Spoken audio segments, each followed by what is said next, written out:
किती लोकांना pelvic floor काय आहे ह्याची कल्पना आहे? पेल्विक फ्लोअर काय असतं? ओके, ठीक आहे. तर त्याचसाठी आम्ही हा टॉप अरेंज करतोय आणि ह्याचा अवेअरनेस आम्हाला जास्तीत जास्त करायचा आहे. कारण बहुतेक लोकांना, आय कॅन से 99% लोकांना माहिती आहे की पेल्विक फ्लोअर आहे काय. ओके, आणि तो एक खूप महत्त्वाचा स्नायू आहे आपल्या शरीरात. मेल्स अँड फिमेल फ्लोअरचे मसल्स. पेल्विक फ्लोअर म्हणजे काय? स्नायू आहे जे आपल्या पेल्विसमध्ये, जसं आपण फिमेल पेल्विस जो आपल्या सिच्युएटेड असतो तिथून पेल्विक फ्लोअर सुरू होतो. हे जे काही तुम्हाला लाल दिसतंय हे आपले पेल्विक फ्लोअर आहे. तर इथून सुरू होतात आणि मागेपर्यंत आपल्या एनएस पर्यंत, म्हणजे आपला टेलबोन, ज्याला टेलबोन म्हणतात, तिकडे जाऊन कनेक्ट होतात. तर एकूण हे 15 मसल्स आहेत. हे 15 राईट साईडला आहेत, 15 लेफ्ट आहेत. त्याच्यात लेयर्स आहेत की हे मसल्स आपल्या शरीरामध्ये खूप इम्पॉर्टंट आहेत. कारण हे आपल्या मेन ऑर्गन्स, जसे आपल्या इकडे गर्भाशय असतो आपल्या पेल्विसमध्ये, गर्भाशयाच्या पुढे आपलं ब्लॅडर, पिशाबची थैली असते, आणि मागे रेक्टम, जिथून आपण स्टूल्स पास करतो. या तिन्ही मेन ऑर्गन्सला सपोर्ट कोण करतं? Pelvic floor.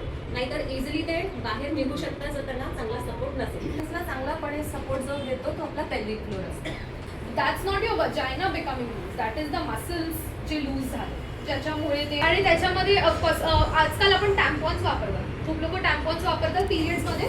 ते टॅम्पॉन्स पण बऱ्याचदा जागेवर राहत नाही. सो हे सगळे सिम्पल होतं ह्याच्यामध्ये. युरिन जेव्हा भरते तेव्हा नॅचरली ते स्वतःहूनच कॉन्ट्रॅक्ट होतं. त्याच्यासाठी तुम्हाला काही करायला लागत नाही. तुमच्या ब्रेन. सो जेव्हा तुम्ही खोकता किंवा काही वजन उचलता तेव्हा ते युरिन ड्रिप होते किंवा कंट्रोल राहत नाही. त्यानंतरही आपण बऱ्याच वेळ युरिन होल्ड करू शकतो. आपण जर बाहेर असतो तर आपल्याला नेहमी वॉशरूम नसतं, तर आपण बऱ्याच वेळ ही युरिन होल्ड करू शकतो. तेवढी क्षमता आपल्या पेल्विक फ्लोर मसल्समध्ये असते. ओके, आता आपण जर इथे स्टिच घेतली इकडे, तर हे सगळं असं जवळ येणार ना, टाके. हां, ओके. आणि मग त्याला फिजिन आहे तर आजूबाजूचे स्नायू आणि चामडी, त्याला पण ते असं खेचून घेणार.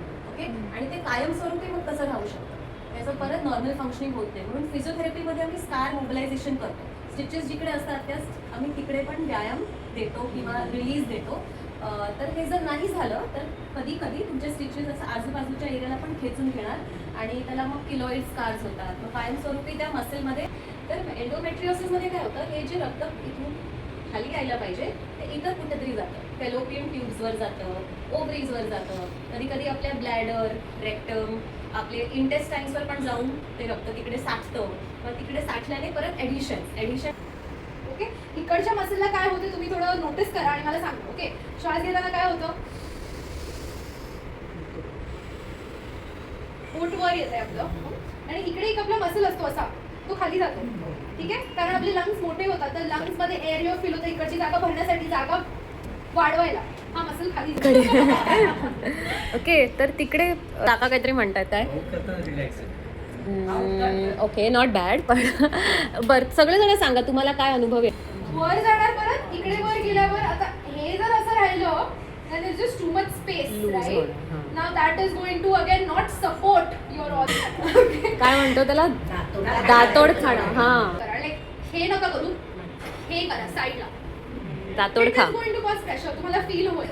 कधी कधी तुमच्या पॉस्चरमुळे, तुमच्या बसण्याच्या पद्धतीमुळे, किंवा तुमचा पेल्विक फ्लोर टाईट असेल किंवा वीक असेल, त्यामुळे तुमच्या माकड हाडाची जी प्लेसमेंट, म्हणजे त्याची जी अरेंजमेंट पाहिजे तशी नसते, ती चेंज होते. पुढे जातं माकड हाड किंवा जास्त मागे येतो, त्यामुळे तुम्हाला टेलबोन पेन येते नसते आणि थोडे आर्च कमी होते, फ्लॅट फूट होतो. बसू शकता, थोडेसे पाय फाकवून, म्हणजे तुम्हाला कसं पेल्विक फ्लोअरची स्ट्रेंथ कळण्यासाठी तुम्ही काय घेऊ शकणार. एक मध्ये घेऊन तसं तुम्ही 2 फिंगर्स ट्राय करा, पण त्याला ग्रिप चांगली पाहिजे. जर ग्रिप लूज असेल, तुमचे पेल्विक फ्लोअर जर तुम्ही खेचून आत खेचायचे त्याला. सो काय करायचं ना, यू हॅव टू प्रिटेंड की तुम्ही एक छोटं मार्बल आहे, मार्बल गोटी. and you have to suck it in. Why milkshake specifically? Because milkshake is thick, no, so you will have to apply that force. जास्त प्रेशर देऊ. ओके, फक्त example साठी आहे. चॅलेंज.